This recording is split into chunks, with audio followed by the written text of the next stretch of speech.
Somewhere in a forgotten corner of Europe, there is a door that no one has opened in 300 years. You are standing in front of it now. The stone around the frame is black with old smoke. The iron hinges are rusted shut, and from the crack beneath the door, a smell rises that no one has been able to name. A smell that made the last man who came here turn around and walk away without saying a single word. This wasn't a treasure vault. This wasn't a chapel. This wasn't even a prison in the way you're thinking. What was sealed behind that door was something the men who built it prayed the world would never find. And tonight, we're opening it. Picture yourself as a caretaker of an old European estate. You have walked every corridor of this place 1,000 times. You know which stairs creak. You know which windows leak. You know the castle the way a man knows the lines on his own hand. Except for one wall. There is a stretch of stone in the lower level that has always felt wrong. The corridor bends around it, as if the builders were afraid to touch it. The air near it is colder than it should be, and when you press your palm against the stones, you can feel a faint hollowness. As if the wall is not really a wall at all. You have asked the older workers. They shrug. They say the wall has always been there. Some of them refuse to walk past it after sundown. Now imagine the day the truth finally cracks open. A section of plaster falls. Behind it, the outline of a door appears. A door that no map, no blueprint, no memory of the estate has ever recorded. Someone has gone to enormous trouble to make this door disappear. This is where our story begins.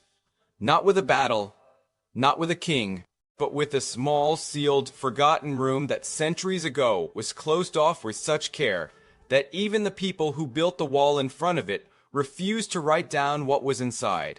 Rooms like this exist across Europe, more than you would believe.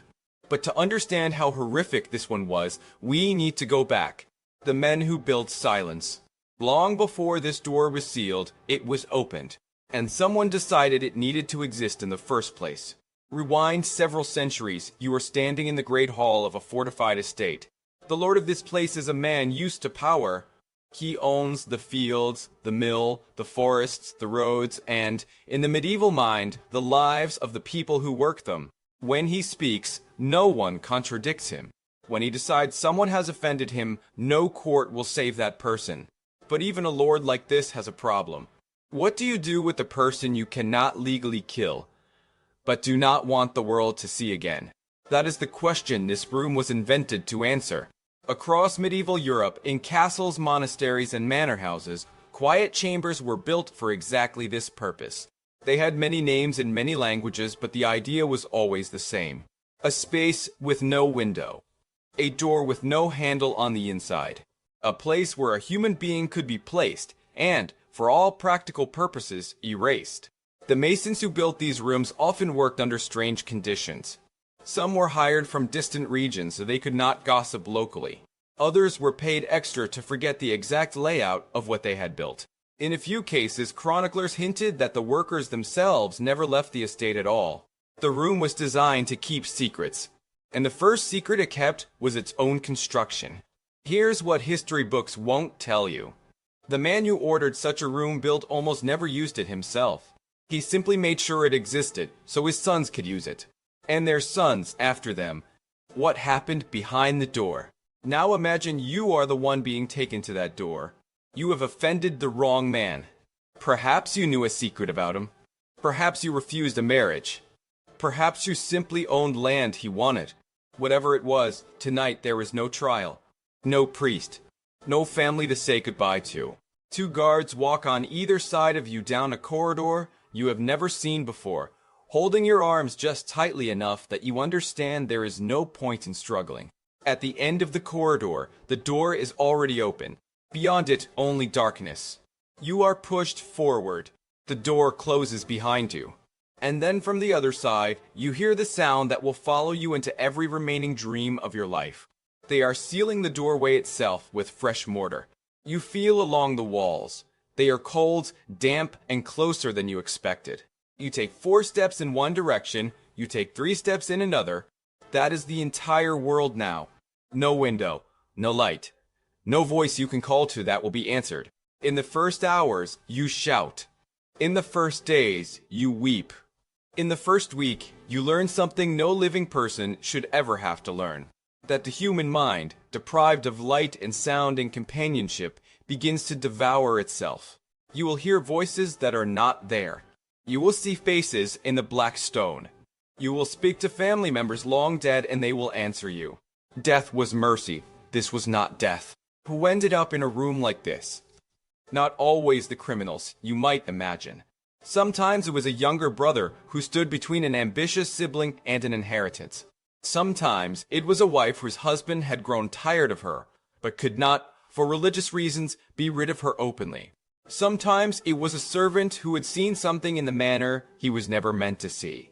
Sometimes it was a daughter who refused the marriage her father had arranged, and who then, in the eyes of the world, simply disappeared into a convent no one could ever quite locate. The medieval world was full of people who vanished. Records were thin. Travel was slow. A missing person in one village could be quietly forgotten within a season. If a lord announced that a troublesome relative had gone on a long pilgrimage, no one dared ask when he would return. Picture the family standing in the courtyard being told this lie. The mother who suspects. The sister who knows. The child who will grow up hearing his uncle's name only in whispers, and only when the wine at the table has flowed a little too freely. That is the true horror of these rooms. Not only what happened to the person inside them, but what happened to everyone outside who was forced to pretend it had never happened at all. The screams stopped after a few days. The silence lasted centuries. What the movies got wrong. Now here is where everything you think you know is wrong. When Hollywood pictures a medieval dungeon, it shows you chains, spikes, torches, and a screaming villain in leather. That image sells tickets. But it is almost the opposite of the truth. The most terrifying rooms in the medieval world were not full of instruments of pain. They were empty. There was nothing inside these chambers. No rack, no fire, no executioner. Just 4 stone walls and a sealed door. Because true medieval cruelty, at its highest and most refined level, did not require any tools at all. It required only patience and the willingness to walk away. That is a truth the movies cannot show, because there is nothing to film. A dark room. A closed door. A lord walking down a corridor and never looking back. It makes for terrible cinema and perfect horror. Something else you were never told. Many of these rooms were not built by cruel individuals acting in secret. They were built into the original plans of the estate, by architects, by masons, by priests who blessed the stones. In other words, the machinery of quiet disappearance was baked into the very houses of the powerful, treated as a normal feature of a great home. Like a wine cellar or a chapel. Think about that the next time you walk through a beautiful old European castle on a summer afternoon. Somewhere beneath your feet, in more than one of those buildings, is a room the guides do not mention on the tour. A room that is still sealed. A room that no one has ever fully catalogued. WH, the door is still closed. So why, 300 years later, has no one opened it? You would think curiosity alone would have forced the issue. You would think historians, archaeologists, or simply the current owners would have taken a chisel to the wall long ago. And in some cases, they have. Rooms like this have been discovered across Europe, opened and quietly recorded, their contents removed before the public was ever informed. But other doors remain closed on purpose. Some families, whose ancestors ordered these rooms sealed, have made it a private tradition never to reopen them. Some estates were sold with the condition that certain walls would never be disturbed. In a few cases, local churches quietly blessed the sealed doorways and asked that they be left alone, out of respect for whatever or whoever might still be behind them. There is a reason for this that goes beyond superstition. To open one of these doors is to admit what your family, or your town, or your church allowed to happen inside it. It is to name a crime that was never punished, committed against a person whose name has been erased. It is easier, always easier, to leave the door closed and let the story die with the stones. That is the deepest cruelty of the sealed room. It does not only silence the person inside, it silences every generation that comes after, by making the truth too heavy, too shameful, and too old to disturb.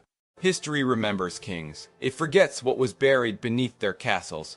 Step out of the corridor now. Walk back up the stone stairs. Return to the sunlight. You might think a story like this belongs safely in the past. Sealed rooms, erased people, powerful men who made inconvenient lives disappear. Surely we tell ourselves, the modern world does not work this way anymore.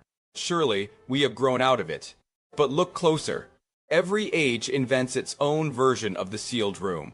In some places, it is a prison whose records the public is not allowed to see. In others, it is a document that will not be released for another 50 years. In others still, it is simply a rumor about a family that everyone in a town knows and no one is willing to write down. The stones have changed, the instinct has not. The medieval sealed room teaches you as something we would rather not learn about ourselves. That whenever a society gives certain people absolute power over other people's lives, some version of that door will be built. It may not look like stone, it may not smell like smoke, but it will exist, somewhere, and behind it will be a human being whose name we chose not to remember. That is why these rooms matter. Not because they are horror stories from a distant age, but because they are warnings cut into rock from every generation that ever asked the same terrible question.